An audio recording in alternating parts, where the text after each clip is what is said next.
दुनिया की मईशत को अगर आप एक शतरंज की बिसात समझें तो हर मुल्क अपनी बका के लिए मोहरों को बड़ी एहतियात से हरकत देता है। कोई ऊंट कुर्बान करता है, कोई हाथी बचाने में लगा रहता है और कोई रानी के बगैर भी बाजी जीतने की तदबीरें ढूंढ लेता है। उसी बिसात पे एक नया खेल शुरू हुआ, जहां भारत रूसी तेल के सस्ते सौदे के लालच में आगे बढ़ रहा है और अमेरिका अपने टैरिफ के सख्त वारों से उसे रोकने की कोशिश कर रहा है। एक तरफ दिल्ली का ख्याल है कि सस्ता ईंधन उसके सनती पहिए को तेज करेगा, तो दूसरी तरफ वॉशिंगटन को ये सौदे अपनी ताकत के कमजोर होने का इशारा लग रहे हैं। नतीजा ये कि बात महज एदाद शुमार की नहीं रही, बल्कि अब अना ताकत और आलमी सियासत की इस लड़ाई में तब्दील हो चुकी है। सवाल अब ये नहीं कि भारत ने कितना तेल खरीदा, बल्कि ये है कि उस खेल में आखिर कौन सी चाल जो है वो बाजी को पलट देगी। आप सब पर सलामती हो, मैं यासिर रशीद हूं और आप देख रहे हैं सुनो न्यूज। नाज़रीन, एक वाकया जो बैनुल अक़वामी कहानी की तरह है, जहां ताकतवर ममालिक के रहनुमा एक मेज पर बैठते हैं और दुनिया की नजरें उस पर जमी होती हैं। अलास्का की फजा में उस वक्त गैर मामूली कशीदगी थी जब अमरीकी सदर डोनाल्ड ट्रंप और रूसी सदर व्लादिमीर पुतिन आमने सामने हुए। दुनिया को यह उम्मीद थी कि शायद ये मुलाकात यूक्रेन जंग को किसी अंजाम तक पहुंचा देगी, लेकिन वक्त ने एक बार फिर दिखाया कि बड़ी ताकतों की मुलाकातें हमेशा उनके अपने हिसाबो किताब के गिर्द घूमती हैं। न जंगबंदी पर कोई फैसला हुआ और ना ही किसी मुआहिदे की झलक दिखाई दी।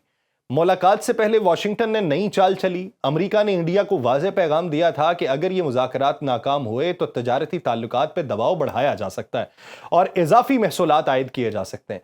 ये धमकी दरअसल इस बात की निशानदही थी कि बड़ी ताकतों के दरमियान होने वाली बातचीत सिर्फ दो मुमालिक के दरमियान नहीं थी, बल्कि उसकी गूंज दुनिया के दूसरे खित्तों तक भी पहुंचना थी। इंडिया ने अगरचे उस इजलास का खैर मकदम किया और जोर दिया कि यूक्रेन की जंग जल्द खत्म होनी चाहिए, मगर जब मुलाकात किसी नतीजे पर ना पहुंची तो नई दिल्ली के ऐवानों में एक सवाल गूंजने लगा कि ट्रंप अब किस रुख पे चलेंगे। क्या वो इंडिया पर वाकई तजारती दबाव डालेंगे या फिर इस मुलाकात की नाकामी का गुस्सा किसी और तरह निकालेंगे। यूं अलास्का की बर्फपोश फजाओं में होने वाली ये मुलाकात तारीख के औराक में एक ऐसी दास्तान के तौर पर दर्ज हो गई है जहां दुनिया ने उम्मीद बांधी थी, मगर नतीजा वैसा नहीं निकला। अक्सर बड़ी ताकतों के खेल में जो नतीजा निकलता है वो यहां पर देखने को नहीं मिला। वादे अधूरे, फैसले नामुकम्मल, सवालात बेशुमार। टैरिफ के ऐलान के बाद यह समझा जा रहा था कि शायद इंडिया रूस से तेल की खरीदारी कम कर देगा या फिर मुकम्मल तौर पर रोक देगा, लेकिन हुआ उसके बरक्स। डोनाल्ड ट्रंप ने दावा किया था कि उनके इकदामात ने रूस को एक बड़ा खरीदार खो देने पर मजबूर कर दिया और इंडिया अब रूस से तेल नहीं खरीद रहा। मगर अदाद शुमार कुछ और कहानी सुनाते हैं। आलमी तज्जियाती कंपनी कैपलर के मुताबिक अगस्त के पहले निस्फ में इंडिया ने जितना खाम तेल दरामद किया उसमें सबसे बड़ा हिस्सा रूस का था। इंडिया ने रोजाना तकरीबन 5.2 मिलियन बैरल खाम तेल खरीदा, जिनमें से 38% यानी लगभग 2 मिलियन बैरल रोजाना रूस से आया। ये इजाफा जुलाई के मुकाबले में नुमाया था, क्योंकि जुलाई में ये शरह 1.6 मिलियन बैरल यौमिया थी। अमेरिका और भारत के दरमियान तजारती तनाज़ा एक नए मोड़ पे पहुंच चुका है, जहां बातचीत की बजाय अब फासलों में इजाफा हो रहा है। भारतीय मीडिया के मुताबिक अगस्त के आखिरी हफ्ते में तयशुदा अमेरिका भारत तजारती मुज़ाकरात अचानक मनसूख हो चुके हैं। अमेरिकी तजारती वफ्द ने 25 से 29 अगस्त तक भारत का मुजव्वज़ा दौरा कैंसिल कर दिया, जिसके बाद दोनों मुमालिक के दरमियान जारी मुज़ाकराती अमल तात्तुल का शिकार हो चुका है। और यह तनाज़ा दरअसल रूस से भारत की तेल की खरीदारी के पस मंजर में शिद्दत इख्तियार कर चुका है। अमेरिका ने खबरदार किया था कि अगर यह दरामद जारी रही तो भारी टैरिफ का भारत को सामना करना पड़ेगा, लेकिन नई दिल्ली ने इस इंतबा को नजरअंदाज करते हुए खरीदारी रोकने का कोई ऐलान नहीं किया, बल्कि उसके जवाब में उन्होंने मजीद खरीदारी कर दी और फिर वॉशिंगटन ने जवाब में भारत पर इजाफी 25% टैरिफ लगा दिया, जिसके बाद मजमूई अमेरिकी टैरिफ 50% तक पहुंच चुका है। व्हाइट हाउस के मुताबिक भारत की रूस से तेल की दरामद खा बराह रास्त हो या बिल वास्ता अमेरिकी पॉलिसी के खिलाफ है, इसलिए दरामदी अशिया पे इजाफी ड्यूटी आयद करना मुनासिब और जरूरी है। लेकिन यह इकदाम दोनों मुल्कों के ताल्लुकात में एक नई तलखी का इशारा भी दे रहा है। भारत के लिए यह सूरत हाल इसलिए ज्यादा मुश्किल है कि अमेरिका उसकी सबसे बड़ी बरामदी मंडी है और इतने भारी टैरिफ के साथ भारतीय मसनूआत अपनी पोजीशन खो देंगी। इसका मतलब यह है कि अमेरिकी दबाव और टैरिफ के बावजूद इंडिया ने रूस से तेल खरीदने में कमी नहीं की, बल्कि उसमें इजाफा कर दिया। और इंडिया के लिए यह फैसला सिर्फ सियासी नहीं बल्कि मुआशी भी है, क्योंकि रूसी तेल रियायती कीमत पर दस्तयाब है और इंडिया जैसे बड़े तवानाई सारिफ मुल्क के लिए एक पुरकशिश ऑप्शन था। یوں عالمی سطح پر منظر یہ بنتا ہے کہ واشنگٹن کے بیانات اور نئی دہلی کے عملی فیصلے ایک دوسرے سے متصادم دکھائی دیتے ہیں، اور بظاہر ٹرمپ سخت موقف اختیار کیے ہوئے ہیں، لیکن زمینی حقائق یہ بتاتے ہیں کہ انڈیا روسی توانائی پہ انحصار جاری رکھے ہوئے ہے، اور یہ سلسلہ امریکی دباؤ کے باوجود بھی ٹوٹتا نظر نہیں آ رہا ہے۔ یوں اب لگ رہا ہے کہ باقاعدہ طور پہ امریکہ جو ہے وہ بھارت کو ایک مکہ جڑنے والا ہے۔ الاسکا میں ہونے والی ٹرمپ پیوٹن ملاقات نے بظاہر یوکرین جنگ پہ کوئی بڑا نتیجہ تو نہیں دیا، لیکن اس ملاقات کے اثرات انڈیا پہ ضرور مرتب ہو سکتے ہیں۔ امریکی صدر ڈونلڈ ٹرمپ نے انڈیا میں 50% ٹیرف عائد کرنے کا اعلان کیا ہے، جو خطے میں کسی بھی ملک پر عائد سب سے بھاری محصول ہے، اور یہ 27 اگست کو نافذ ہونا ہے۔ انڈیا نے اس فیصلے کو غیر منصفانہ قرار دیتے ہوئے کہا کہ جب امریکہ اور یورپ خود روس سے یورینیم اور کھاد خریدتے ہیں تو صرف انڈیا کو نشانہ بنانا دوہرا معیار ہے۔ اس لیے سوال یہ اٹھتا ہے کہ کیا الاسکا سمٹ کے بعد انڈیا پر عائد یہ بھاری ٹیرف برقرار رہے گا یا واشنگٹن پالیسی میں کوئی لچک آئے گی؟ اسٹریٹجک ایکسپرٹس کی رائے یہ ہے کہ ٹرمپ شاید اپنے لیے پیچھے ہٹنے کی گنجائش رکھیں یا نہ رکھیں۔ برہما چیلانی نے یہ اشارہ دیا ہے کہ الاسکا مذاکرات کے بعد ٹرمپ ثانوی پابندیوں اور اضافی ٹیرف پہ دوبارہ غور کر سکتے ہیں۔ یہ بھی ممکن ہے کہ 25 اگست کو جو تجارتی مذاکرات ہونا تھے اور جس میں انڈیا کو وقتی ریلیف ملنا تھا، یہ ڈیڈ لائن صرف 2 دن پہلے کی تھی، لیکن اس طرح امریکہ کے پاس لچک دکھانے کو راستہ موجود تھا جو فی الحال وہ بند کر چکا ہے۔ لیکن بہت سے تجزیہ کاروں کی رائے یہ ہے کہ الاسکا ملاقات کے بعد انڈیا اور امریکہ کے تعلقات میں مزید تناؤ پیدا ہوگا، کیونکہ واشنگٹن نئی دہلی کی روس پہ توانائی کے بڑھتے ہوئے انحصار کو اب بھی اپنے مفادات کے لیے خطرہ سمجھتا ہے۔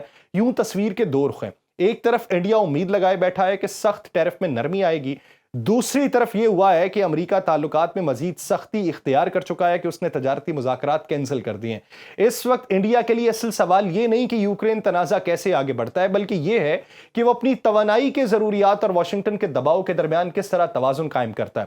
الاسکا میں ہونے والی ملاقات اگرچہ دنیا بھر کی توجہ کا مرکز بنی رہی، لیکن کسی معاہدے کا اعلان نہ ہونے کے باعث اس ملاقات کو ناکام قرار دیا گیا۔ مائیکل کوگلمین نے ایکس کے اوپر یہ لکھا کہ معاہدے کے بغیر واپسی اس بات کا اشارہ ہے کہ ملاقات توقع کے مطابق نتیجہ خیز نہیں رہی، اور اب امریکہ اور انڈیا کے تعلقات میں کشیدگی مزید بڑھے گی۔ اس خدشے کو تب تقویت مزید ملتی ہے جب ٹرمپ نے پیوٹن سے ملاقات کے بعد فاکس نیوز کو انٹرویو میں کہا کہ چین اور انڈیا پر محصولات کے بارے میں انہیں شاید 2 یا 3 ہفتے بعد سوچنا پڑے گا۔ یعنی فی الحال امریکہ اس معاملے میں فیصلہ نہیں کرنا چاہتا، لیکن یہ مؤخر کرنا بھی کسی بڑی لچک کا نہیں بلکہ مزید دباؤ بڑھانے کے اشارے کے طور پہ دیکھا جا سکتا ہے۔ دوسری طرف انڈیا کی پوزیشن پیچیدہ ہے۔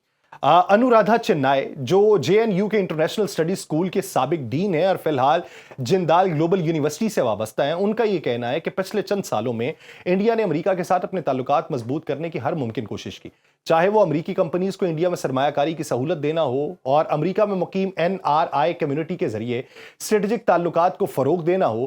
انڈیا نے ہر راستہ اختیار کیا، لیکن اس کے باوجود موجودہ امریکی خارجہ پالیسی جنوبی ایشیا میں اپنے سامراجی مفادات کو مسلط کرنے پہ اٹل نظر آتی ہے، جس کے باعث انڈیا کے لیے واشنگٹن کی توقعات اور اپنے قومی مفادات میں توازن قائم رکھنا مشکل ہوتا چلا جا رہا ہے۔ یوں صورتحال کچھ یوں ہے کہ ٹرمپ ملاقات کو وقتی طور پہ ٹال مٹول سے آگے بڑھا رہے ہیں، لیکن اصل دباؤ بدستور برقرار ہے۔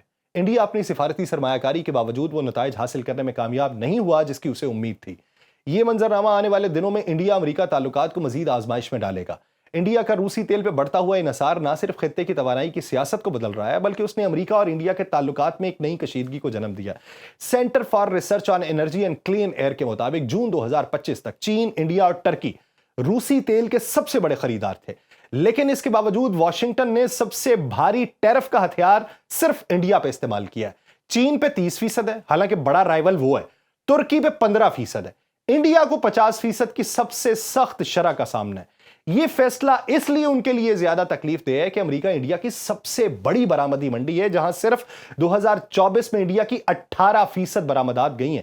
اب ایسے میں جب ویتنام اور بنگلہ دیش جیسے ممالک صرف 20% ٹیرف کے ساتھ امریکہ کی مارکیٹ میں موجود ہیں تو انڈیا پھر اپنی مسابقت کھونے کے خطرے سے دوچار ہو چکا ہے۔ انڈیا دنیا کا تیسرا سب سے بڑا خام تیل درآمد کرنے والا ملک ہے اور اس کی تقریباً 85% ضروریات درآمدات کے اوپر منحصر ہے۔ یوکرین جنگ سے پہلے انڈیا زیادہ تر مشرق وسطی پہ تکیہ کرتا تھا، لیکن جنگ کے بعد منظرنامہ تبدیل ہوا۔ 17 سے 18 میں انڈیا کی تیل کی درآمدات میں روس کا حصہ محض 1.3% تھا، مگر جیسے ہی روسی خام تیل کی قیمتیں گریں، انڈیا نے اپنی توانائی کی سمت بدل دی۔ 2024-25 तक रूस का हिस्सा इंडिया की तेल की दरामदात में बढ़ के 35% हो गया, 1.3 से। और यह तब्दीली बज़ाहिर नई दिल्ली के लिए मुआशी फायदे का जरिया बनना चाहिए थी, लेकिन वहां पे दिलचस्पी यह देखने में आई कि सस्ते खाम तेल की दस्तयाबी के बावजूद पेट्रोल की खुर्दा कीमत सारिफीन के लिए नहीं बदली। नई दिल्ली में पिछले 17 महीनों से पेट्रोल की औसत कीमत 94.7 रुपए फी लीटर पे जमी हुई है। यूं लगता है कि रूसी तेल से हासिल होने वाला बड़ा फायदा इंडिया के बजट और हुकूमती आमदनी को सहारा देने में इस्तेमाल हो रहा है, आम शहरी को उसका बराह रास्त फायदा नहीं मिल रहा। यही वो पहलू है जो इंडिया की पोजीशन को मजीद पेचीदा बनाता है। एक तरफ रूसी तेल पे बढ़ता हुआ इन्हिसार है, उसे अमेरिका के दबाव में ला रहा है। दूसरी तरफ अवाम के लिए कीमतों में कोई रिलीफ नहीं है और उसकी वजह से अंदरूने मुल्क सवालात उठ रहे हैं कि यह सस्ता सौदा आखिर जा कहां पे रहा है। जब अवाम को रिलीफ नहीं मिल रहा तो वो बयानिया अवाम तक मुंतकिल नहीं हो पा रहा। बैरूनी सतह पर तो मुश्किलात हैं, अंदरूनी सतह पर जो तजब्जुब की कैफियत इस वक्त पैदा हो चुकी है वो इंडिया को कोई वे आउट फराहम नहीं कर रही।